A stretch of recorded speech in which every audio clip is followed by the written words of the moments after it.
Asus baru saja memperbaharui line-up ZenBook-nya di Indonesia dan mengintegrasikan Intel Evo Platform yang berarti laptop ini sudah memakai Intel 11 Gen dan ditemani GPU baru Intel yaitu Iris Xe. Namun laptop ini memang bukan laptop biasa, melainkan convertible yang sudah mendukung pen input yang tentu saja membuatnya siap berfungsi sebagai tablet grafis. Penasaran nggak sih seperti apa laptop yang ditujukan kepada para insan kreatif yang kadang butuh melepaskan diri dari boundaries sebuah laptop biasa? Halo, gue Pulse Ferry di sini. Inilah review gue terhadap si Asus ZenBook Flip S UX371E dengan Intel Evo Platform i7. Let's check it out!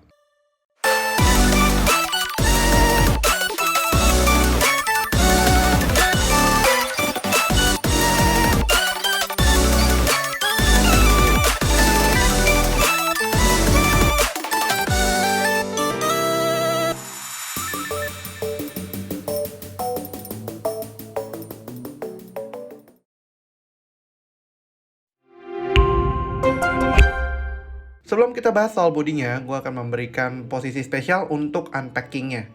ZenBook Flip S ini dibungkus dengan packaging yang super manis dan terkesan premium. Ini gue lakukan karena vibe-nya agak berbeda dengan feel saat mengunboxing laptop lainnya yang pernah gue lakukan. Di dalam boxnya ini juga terdapat stylus pen-nya yang merupakan menjadi salah satu nilai jual dari ZenBook Flip S. Selain itu, pada box terpisah, Asus juga memberikan adapter audio ke 3,5mm dari Type-C serta charging adapter Type-C yang mendukung pengisian ulang 65W fast charging. With the box out of the way, next akan gue bahas soal desain dan estetika build serta body dari ZenBook Flip S ini. ZenBook Flip S ditargetkan untuk kalangan kreatif, namun tidak nyeleneh desainnya. Overall desain dari ZenBook Flip S ini memberikan kesan premium all around dengan profil yang sangat ringkas dan juga tetap slim. After all, huruf S dari ZenBook Flip S sendiri memiliki arti kata slim dan sophisticated. Wajar aja bentukan dan material yang digunakan memberikan kesan premium yang sangat maksimal. Asus memberikan efek potongan yang menarik pada sudut-sudutnya dengan sebutan Diamond Cut Design, sehingga sudutnya memiliki potongan tajam bak berlian. Selain itu, pada finishnya dari bodi yang berbahan metal aluminium, diberikan juga sebuah garis yang disebut Thread Cooper yang membuat vibe elegan dari ZenBook Flip S ini semakin kentara. Profil dari si ZenBook Flip S sendiri ini tetap masih sangat slim dengan ketebalan hanya 11,9mm dan bobotnya yang hanya 1,2 kg. Ini membuat laptop ini siap menemani portabilitas insan kreatif untuk bisa berkreasi dimanapun. Oleh karena ketebalannya super tipis ini, gue juga sangat senang ketika gue bisa memasukkannya hampir ke semua tas laptop yang simple agar ready to go dimanapun. Walaupun tipis, ZenBook Flip S punya I/O ports yang masih cukup lengkap. Di sebelah kanan ada USB 3.2 Type A yang ditemani power button-nya di sebelah kanan. Lalu di sebelah kiri ada HDMI serta dua buah port USB Type-C yang juga sudah mendukung Thunderbolt 4 untuk data transfer yang super cepat. Ini menurut gue sangat baik karena paling tidak ada dua buah full size port yang biasanya tidak dimiliki oleh laptop seukuran convertible yang slim ini. Ini membuat adanya opsi untuk port aksesoris lainnya tetap tersedia. Misalnya untuk display, terkadang kita sebenarnya belum perlu menggunakan USB port Type-C karena umumnya masih banyak display yang hanya mendukung HDMI saja. Atau contoh lainnya adalah kita bisa mengkoneksikan mouse via kabel yang tidak perlu menggunakan dongle karena masih ada USB Type-A di sini. Ini membuat port Type-C tetap tersedia untuk mengakses external storage dan juga mengisi daya laptop ini. Walaupun demikian, gue sendiri masih lebih memilih jumlah port yang sedikit lebih banyak, seperti keperluan audio dengan 3,5mm headphone jack, dan juga power input yang terpisah agar tidak mengganggu port Type-C yang tersedia. Selain itu, kita beralih ke soal wireless connectivity-nya. ZenBook Flip S sudah memiliki Bluetooth 5.0 dan juga ditemani oleh Wi-Fi 6 dengan fitur Smart Wi-Fi Connect yang bisa menjaga konektivitas kalian tetap stabil dan tetap optimal dimanapun kalian berada. Oke, kemudian mari kita beralih ke dalaman si clamshell laptop ini. Perlu diingat bahwa power button ada di sebelah kanan, jadi ini membuat gua agak kurang terbiasa, but still it's okay. Pada bagian atas menemani webcamnya, Asus menyematkan sebuah IR camera sensor yang berfungsi sebagai fitur face unlock. Pada laptop ini tidak ada fingerprint sensor, jadi untuk biometrics, kita hanya perlu memanfaatkan fitur face unlock yang menurut gue sih sebenarnya jauh lebih secure. Tentunya oleh karena itu, di laptop ini juga ada Windows Hello yang siap menjaga laptop kita dari tangan jahil yang berusaha masuk ke dalam laptop kita. Lalu kita turun ke bagian bawahnya di displaynya. Display yang dipakai kali ini adalah salah satu display terbaik yang pernah gue temukan dari sebuah laptop. Panelnya kali ini sudah menggunakan panel OLED 4K 13,3 inci dengan color gamut di DCI-P3, 133% sRGB, serta sudah mendapatkan sertifikasi Pantone Validated. Ini akan sangat menolong bagi para user kreatif yang membutuhkan akurasi dan detail yang cukup jelas, yang terkadang sulit dicapai akurasinya dengan panel display yang biasa. Warna yang dihasilkan dari panel LED-nya sangat akurat, serta kualitas ketajamannya masih sangat baik. Jujur saja, walaupun bukan pengguna dengan kebutuhan kreasi yang sangat tinggi, display ini masih sangat bisa gue nikmati sebagai jendela multimedia. Lihatlah warna yang dihasilkan saat menonton anime Horimiya ini. Selain itu, Asus juga sudah memberikan sertifikasi dari VESA, sehingga displaynya juga sudah mendukung display HDR. Tidak sampai di situ saja, Asus juga memberikan penunjang kesehatan bagi mata kita sebagai user yang banyak menghabiskan waktunya di depan komputer, yaitu dengan memberikan juga sertifikasi TÜV Rheinland yang membuat displaynya ini dapat menjaga mata kita dari kerusakan dengan menekan emisi blue light serta menjaga displaynya agar flicker free sehingga mata kita tidak mudah lelah. By the way, gue masih belum akan berhenti di soal displaynya ya. Asus juga memberikan fasilitas penggunaan stylus yang juga mendukung pena stylus dari Windows.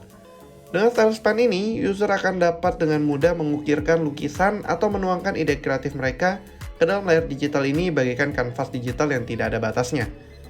Pressure levelnya juga sudah mendukung hingga level 4096 dan juga sudah mendukung aplikasi yang memang biasanya ditujukan untuk penggunaan tablet grafis yang sering digunakan oleh para profesional. Penanya juga sudah disediakan dari paket penjualannya, jadi kalian nggak perlu membelinya secara terpisah. Namun pada review unit kali ini kita belum diberikan baterainya. Dan baterai 4 jujur aja tuh cukup sulit didapatkan di Indonesia, karena ketersediaannya pada supermarket ataupun toko elektronik pada umumnya itu non-existent. Selain itu masih di displaynya juga, displaynya ini bisa diputar hingga 360 derajat dengan 360 derajat ergolift hinge, sehingga kalian bisa menggunakannya seperti tablet display grafis.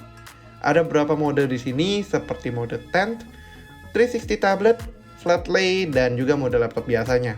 Mode tent dan flat lay menjadi salah satu favorit gua karena saat dibentuk seperti tenda, posisinya cukup nyaman untuk konsumsi multimedia. Sedangkan kalau misalkan gue melakukan flat lay, biasanya digunakan untuk posisi diskusi, misalnya sedang saat bertemu dengan klien.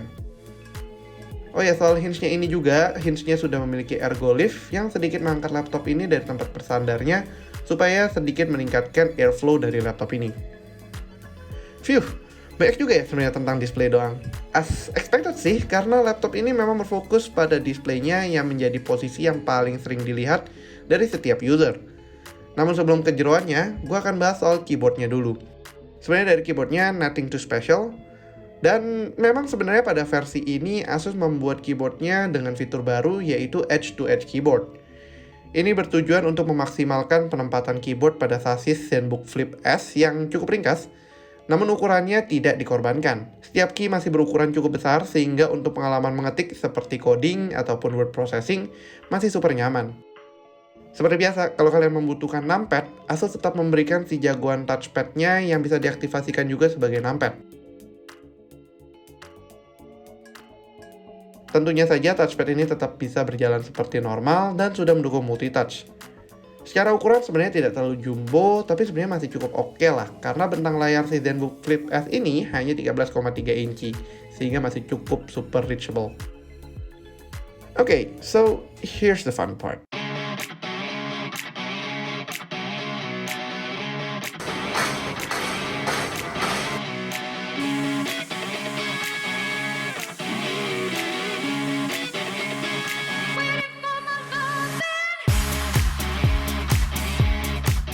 ZenBook Flip S kali ini sudah disematkan Intel Evo platform dengan prosesor Intel i7 1165G7 yang merupakan prosesor quad-core dengan 8 threads yang juga sudah memiliki integrated GPU terbaru dari Intel yaitu Intel Iris Xe.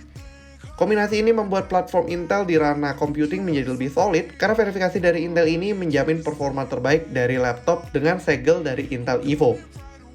SSD 1TB serta RAM LPDDR4X 16GB juga semakin membuat laptop ini super high speed, dimana gue bisa melihat dari wake time-nya yang sangat cepat. Selain itu, performa dan stabilitasnya dalam produksi kreatif sebenarnya masih cukup stabil dan juga cukup baik. Contohnya, saat digunakan untuk mengedit di Lightroom untuk pengolahan foto, laptop ini masih super nyaman digunakan tanpa ada delay. Keterlambatan munculnya foto di sini sebenarnya adalah keterbatasan dari koneksi internet yang agak lambat, karena gue menggunakan Lightroom CC yang mengambil fotonya melalui cloud storage-nya. Waktu ekspornya juga masih tergolong cukup cepat, di mana satu foto terproses dalam waktu kurang dari 1 menit. Beralih ke Photoshop yang juga berada di bawah CC, kali ini sedikit lebih lancar karena gue akhirnya memilih untuk memakai local files. Saat membuka file berukuran 80MB pada file gambar Valley yang memiliki beberapa layer, ini bisa dibilang masih sangat cepat, dan juga bisa diolah dengan sangat baik. Sayangnya, gue nggak bisa mencoba untuk video editing karena video-video yang gue biasanya uji coba tidak berada di platform Windows. Kira-kira kalian mau tahu nggak ya lebih lanjut soal untuk video editing? Jika ya, mungkin akan coba gue buatkan follow up video untuk ngetes performa video editing dari si laptop dengan Intel Evo ini. Tuliskan permintaan kalian di kolom komentar di bawah ya, Googles. On paper, performa i7 dan Iris Xe ini di Cinebench R15 cukup baik. Ini pun dapat kalian atur sesuai kebutuhan melalui settingan My ISOs untuk mengatur performa fan-nya.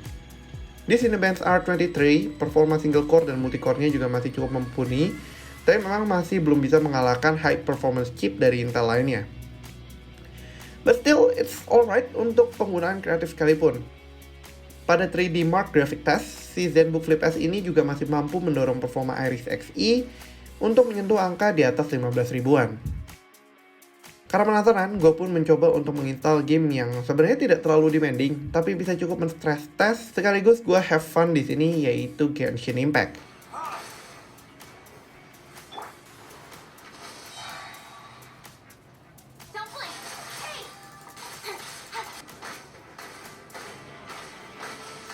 Sayangnya di Genshin Impact performance-nya cukup ngedrop hingga belasan FPS saja di medium settings, dan saat lowest hanya bisa mendorong sedikit lebih baik saja di 20-an. Delay input tentunya masih sangat berasa, tapi kalau mau dipaksain sih sebenarnya masih bisa dimainkan. Di sini gue sadar bahwa sebenarnya salah juga sih ngetes main Genshin Impact di laptop ini, yang sebenarnya tujuan utamanya adalah produktivitas kreatif. But then again, ini bisa menjadi improvement yang lebih baik ke depannya untuk Intel Iris Xe. Siapa tahu nanti suatu saat akan bisa mengangkat game-game yang cukup berat untuk bersaing dengan dedicated GPU lainnya. Untuk performa multimedia, word processing, daily use, bahkan gua coding Laravel di sini, laptop ini lebih dari cukup untuk menelan mentah-mentah task yang diberikan. Bahkan gue sangat suka untuk menonton di laptop ini, walaupun sebenarnya media consumption itu bukan tujuan utamanya.